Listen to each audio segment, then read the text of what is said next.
Hello అందరికీ. ఒక vehicle repair చేయడానికైతే ఈరోజు మేము ఓదెలకైతే వెళ్ళడం అయితే జరుగుతుంది.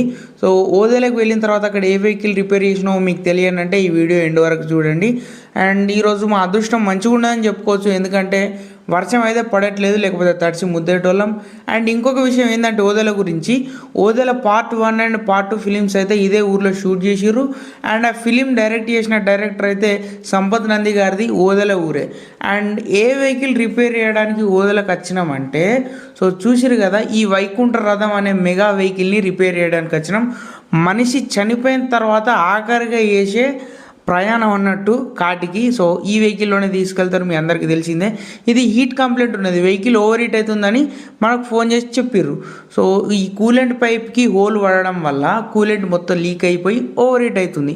అండ్ ఇంకొక రీజన్ కూడా ఉంది, ఏంటంటే ఈ రేడియేటర్ ఫ్యాన్ కూడా ఫెయిల్ అయిపోయింది. నాకు డౌట్ వచ్చి సో నాతో పాటు కొత్త రేడియేటర్ ఫ్యాన్ని కూడా తీసుకెళ్ళడం అయితే జరిగింది. సో తీసుకెళ్ళి ఆ రేడియేటర్ ఫ్యాన్కి అయితే ఫ్రేమ్కి ఫిట్ చేయడం జరిగింది. మొత్తానికి రేడియేటర్ కూలెంట్ పైపు చేంజ్ చేయడం కూడా జరిగింది. వీడియో తీయలేదు కొన్ని కారణాల వల్ల. సో కొన్ని సార్లు ఇలా వెహికల్ వర్క్షాప్కి రాని పరిస్థితులు ఉన్నప్పుడు మెకానికే వెళ్ళాల్సి వస్తుంది ఖచ్చితంగా. సో మొత్తం వర్క్ అయితే ఫినిష్ చేసుకొని సో టెస్ట్ డ్రైవ్ చేసిన వెహికల్ ఓకే. సో ఉంటా, మంచిది, బాయ్, జై హింద్.